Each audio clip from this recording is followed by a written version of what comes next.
Hello guys, welcome back to our channel. இன்றைக்கி நம்மளோட சேனலில் வந்து கிறிஸ்மஸ் சீரீஸில் வந்து என்ன பார்க்க போகிறோம் அப்படின்னா எக்லெஸ் ப்ளம் கேக் ரெசிபி தான் பார்க்க போகிறோம். ஸோ அது எப்படி பண்ணலாங்கிறது நான் உங்களுக்கு இந்த வீடியோவில் காமிக்கிறேன். வாங்க வீடியோக்குள்ளே போகலாம். இப்போ வந்து நம்ம வந்து சோக் பண்ண போகிறோம் ட்ரை ஃப்ரூட்ஸ் நட்ஸை. அதுக்கு எங்கிட்ட இருக்கிற ட்ரை நட்ஸ் ஃப்ரூட்ஸ் நான் எடுத்துருக்கிறேன். இதை தாண்டி நீங்கள் வந்துட்டு ஆப்ரிகாட்டு, கிரான்பெரிஸு, ட்ரை கிவிஸ் இந்த மாதிரி இருந்தால் கூட எடுத்துக்கிடலாம். இதில் காமிச்சிருக்கிற எல்லாத்தையுமே நான் வந்து சாப் பண்ணி தான் எடுத்துருக்கிறேன். ஓகேங்களா. 2 டேபிள் ஸ்பூன் ஆஃப் கேஷ்யூ, பாதாம், கோல்டன் ரைஸின்னு எடுத்துருக்கிறேன். அதுக்கப்புறம் ஒரு 4 to 5 வந்துட்டு ட்ரை டேட்ஸை வந்துட்டு இந்த மாதிரி சாப் பண்ணி எடுத்துருக்கிறேன். டியூட்டி ஃப்ரூட்டியும் பிளாக் ரைஸுன்னு மட்டும் நான் 3 டேபிள் ஸ்பூன் எடுத்துருக்கிறேன். அது மட்டும் கொஞ்சம் அதிகமாக ஆட் பண்ணிக்கோங்க, நல்லாயிருக்கும் ஃப்ளேவர். இது எல்லாத்தையும் சேர்த்து இப்போ நம்ம 1/2 கப் ஆரஞ்சு ஜூஸில் வந்து சோக் பண்ண போகிறோம். நல்லா வந்துட்டு மிக்ஸ் பண்ணி எடுத்துகிட்டு 1 டேக்கு சோக் பண்ணுங்கள். 1 டே அளவுக்கு டைம் இல்லை அப்படின்னா அட்லீஸ்ட் ஒரு 1 or 2 hours சோக் பண்ணி எடுத்துக்கோங்க. இப்போ 1 டே விட்டிங்கன்னா நல்லா வந்துட்டு சோக் ஆகி நல்லா சாஃப்டாக இருக்கும். ஓகேங்களா. இப்போ பிளாக் ஜாக் ப்ரிப்பேர் பண்ண போகிறோம். அதுக்கு வந்துட்டு ஒரு பேனில் 4 டேபிள் ஸ்பூன் சுகர் கூட 1 டேபிள் ஸ்பூன் வாட்டர் சேர்த்து நல்லா வந்துட்டு பாயில் பண்ணுங்கள். அது கொஞ்சம் கொஞ்சமாக கலர் சேஞ்சஸ் ஆகும். ஃபர்ஸ்ட் கொஞ்சம் ப்ரௌன் கலரில் மாறும், அதுக்கப்புறம் டார்க் பிளாக்காக மாறும். ஸோ டார்க் பிளாக் ஆனதுக்கப்புறம் கொஞ்சம் வாட்டர் ஊற்றி அதை கோல்ட் டவுன் பண்ணிடுங்க கம்ப்ளீட்டாக. ஸோ இப்போ ஒரு பவுலில், பெரிய பவுலில் வந்துட்டு கால் கப் அளவுக்கு சுகர், பவுடர் சுகர் எடுத்துக்கோங்க. 1/4 கப் வந்துட்டு milk, 1/4 cup oil, refined oil எடுத்துக்கோங்க.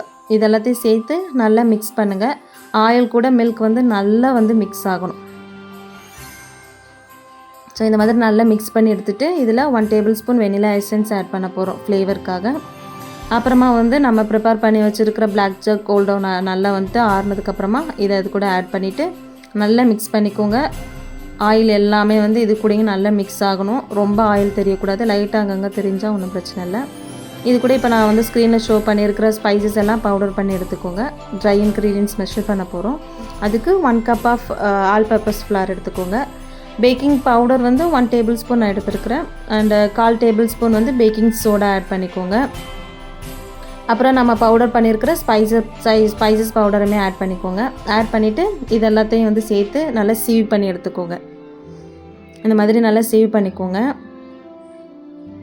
சீவ் பண்ணதுக்கப்புறமா பிஞ்ச் ஆஃப் சால்ட் ஆட் பண்ணிக்கோங்க. பிஞ்ச் ஆஃப் சால்ட் ஆட் பண்ணி அதையும் நல்லா மிக்ஸ் பண்ணி எடுத்துக்கோங்க. மிக்ஸ் பண்ணதுக்கப்புறமா இப்போ நம்ம கலருக்காக கொக்கோ பவுடர் ஆட் பண்ண போகிறேன். அதுவும் ஒரு 1 tablespoon cocoa powder add பண்ணிக்கோங்க. அதையும் நல்லா மிக்ஸ் பண்ணி எடுத்துக்கோங்க. ஸோ இப்போ நம்மளுக்கு எல்லாமே ரெடி பண்ணியாச்சு. இது எல்லாத்தையும் இப்போ நம்ம வந்து ஒன்றா மிக்ஸ் பண்ண போகிறோம். இப்போ அந்த ஆல்ரெடி நம்ம மிக்ஸ் பண்ணி வச்சுருக்கிற வெட் இன்க்ரீடியன்ஸோட ட்ரை இன்க்ரீடியன்ஸை மிக்ஸ் பண்ணுங்கள். இப்போ வந்துட்டு ட்ரை எல்லாத்தையுமே வந்துட்டு வெட்டோட ஆட் பண்ணியாச்சு.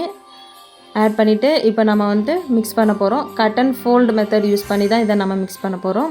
நல்லா மிக்ஸ் பண்ணுங்கள். ஸோ நல்லா லம்ஸ் எதுவும் இல்லாமல் நல்லா மிக்ஸ் பண்ணி எடுத்துக்கோங்க. கொஞ்சம் ஸ்டிக்கியாக தான் இருக்கும், ஒன்றும் பிரச்சனை இல்லை. ஏன்னா நம்ம சோக்டு நட்ஸ் கூட ஆரஞ்சு ஜூஸ் எல்லாம் இருக்கும், அதெல்லாம் ஆட் பண்ணும்போது கொஞ்சம் கன்சிஸ்டன்சி வந்துட்டு சேஞ்ச் ஆகிடும். அந்த பேட்டர் கன்சிஸ்டன்சிக்கு வந்துடும். இப்போ அதையுமே இதில் ஆட் பண்ணியாச்சு. சோக்டு ட்ரை நட்ஸ் அண்ட் ஃப்ரூட்ஸையும் ஆட் பண்ணியாச்சு. ஆட் பண்ணிவிட்டு இதையுமே அதே மாதிரி cut and fold method use பண்ணி மிக்ஸ் பண்ணி எடுத்துக்கோங்க. இப்போ பார்த்திங்கனாலே தெரியும் உங்களுக்கு, கொஞ்சம் பேட்டரோட கன்சிஸ்டன்சி சேஞ்சஸ் ஆகிருக்கும். ஓகேங்களா. இது வந்து ரொம்ப நம்மளுக்கு லிக்விடாக வராது, கொஞ்சம் வந்து திக்காக தான் இருக்கும். ஓகேங்களா. இப்போ இதை வந்து நம்ம ஒரு டின்னுக்கு ட்ரான்ஸ்ஃபர் பண்ணிக்கலாம். நல்லா மிக்ஸ் பண்ணிக்கோங்க. ரொம்ப இன்னும் திக்காக இருக்குதுன்னா மில்க் ஆட் பண்ணிக்கோங்க, ஒன்றும் பிரச்சனை இல்லை. இப்போ நான் வந்துட்டு டின்னுக்கு ட்ரான்ஸ்ஃபர் பண்ணிவிட்டேன். ஆல்ரெடி க்ரீஸ் பண்ண டின்னு. ஓகேங்களா. ட்ரான்ஸ்ஃபர் பண்ணிவிட்டு அவனை வந்துட்டு ஒரு 180 டிகிரி செல்சியஸ்க்கு வந்துட்டு 10 மினிட்ஸ் ப்ரீஹீட் பண்ணி எடுத்துருக்கிறேன்.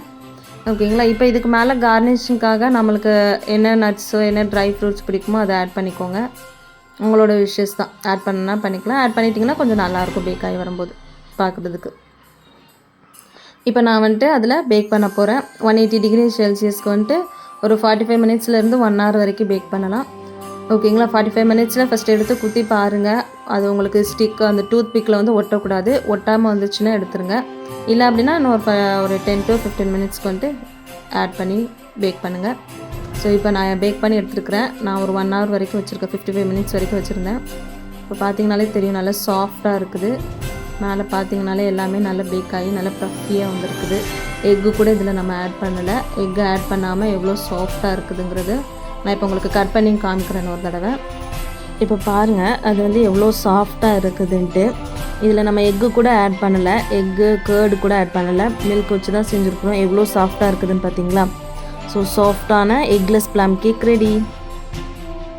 இந்த வீடியோ உங்களுக்கு பிடிச்சிருந்தா லைக் பண்ணுங்கள், ஷேர் பண்ணுங்கள். இந்த வீடியோ பிடிச்சிருந்தா யூடியூப் சேனலை சப்ஸ்கிரைப் பண்ணுங்கள்.